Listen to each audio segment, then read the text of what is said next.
గిబియోనీయులు ఒక ఆలోచన చేశారు. నేను చెప్పాను కదా, గిబియోనీయులు ఏ ఆలోచన చేశారంటే, యుద్ధంలో ఎలాగూ వారిని జయించలేము కాబట్టి వేషం వేసుకుని వాడి దగ్గరికి వెళ్దాం, వేషం వేసుకుని వెళ్ళి వారితో మనము నిబంధన చేసుకుందాం. ఒక విషయాన్ని గమనించండి, వారితో మనము నిబంధన చేసుకుందామన్న మాట మంచిగానే ఉంది, బాగుందా లేదా? బాగుంది. కానీ ఎలా నిబంధన చేసుకున్నామనేది ప్రాముఖ్యం. ఇశ్రాయేలీయులతో నిబంధన చేసుకుందాం, యెహోషువ దగ్గరికి వెళ్ళి మాట్లాడదాం. ఏమని మాట్లాడదాం? మా రాజ్యం మీదకి మీరు రావద్దయ్యా, దయచేసి మమ్మల్ని కరుణించండి, మాతో యుద్ధం చేయొద్దు అని ఒప్పందం కుదుర్చుకోవాలి, నిబంధన చేసుకోవాలి. నిబంధన చేసుకోవడంలో ఎలాంటి తప్పు లేదు. కానీ ఆ నిబంధన ఏ విధంగా ఏ మార్గంలో నిబంధన చేసుకుంటున్నాం అనేది ప్రాముఖ్యం.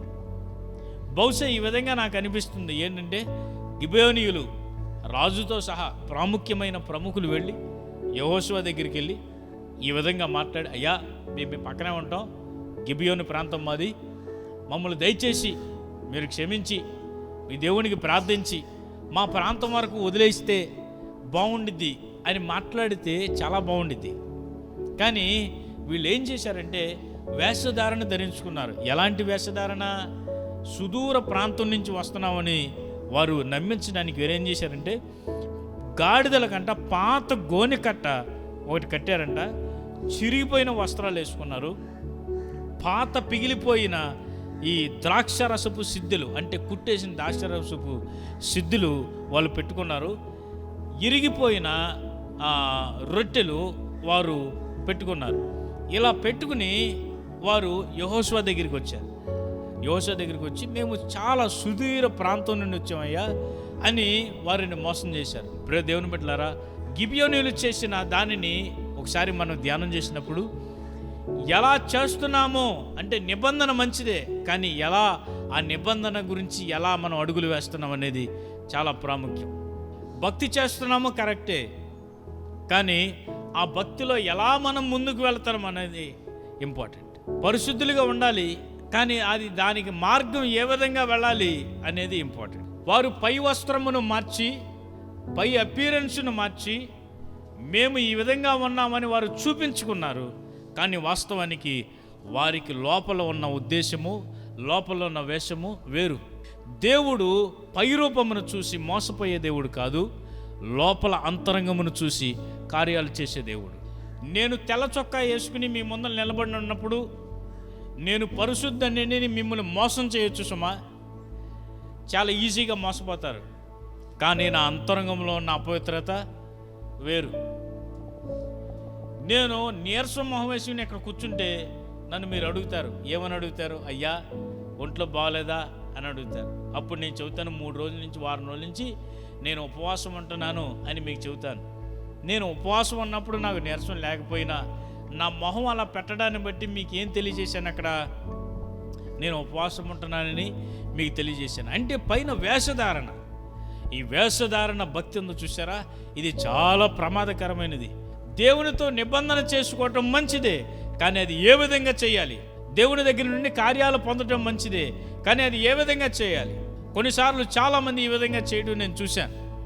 ఏంటంటే వారి చేసిన ఆ లోపల జరుగుతున్న ఆ పాపాన్ని రూపుమాపడానికి దేవుని కొంత కానుకిస్తే సరిపోతుంది. వారి ఉద్దేశం ఏంటి? లోపల క్షమించబడాలి అనే ఉద్దేశం. కానీ అది ఏ విధంగా? దేవునికి కొంత ధనం ఇస్తేనో, స్వార్థ కొడుకులు జరిగిస్తేనో, లేకపోతే అది చేస్తేనో, ఇది చేస్తేనో, మందిరం కడితేనో, ఇవన్నీ కడితే పోద్దండి? చెప్పండి, ఇవన్నీ కడితే పోద్దా? పాపాలు క్షమించబడాలి అన్న ఆలోచన మంచిదే, కానీ అది ఏ విధంగా? మత్తయి సువార్త 23వ అధ్యాయము 13వ వచనాన్ని ఒకసారి మనం చదువుదాం. అయ్యో వేషధారులైన శాస్త్రులారా, పరిసయ్యులారా, మీరు మనుషుల ఎదుట పరలోక రాజ్యమును మూయుదురు, మీరందులో ప్రవేశింపరు, ప్రవేశించు వారిని ప్రవేశించనీయరు.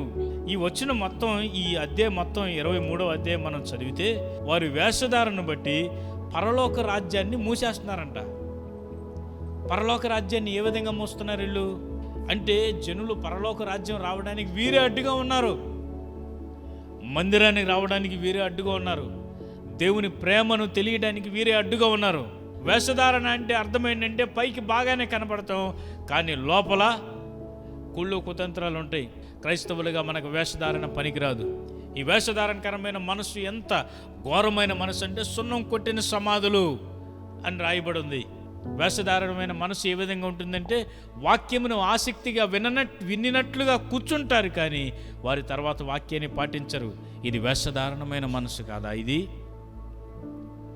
దేవుని వాక్యం వెలువడుతున్నప్పుడు నేను ఆసక్తిగా కూర్చుంటున్నాను, ఆసక్తిగా వింటున్నాను, ప్రతి ఆదివారం దేవుని మందిరానికి వెళుతున్నాను, దేవుడు అంటే నాకు చాలా ప్రేమ అని ఆసక్తిగా దేవుని మందిరానికి వస్తారు. కానీ తరువాత అదేగా చెప్పింది, ప్రవక్తల సమాధులు శృంగరించుచు వారికి పెయింట్ వేస్తారు, అద్భుతంగా చేస్తారు, కానీ వారి మాటలను పాటించరు.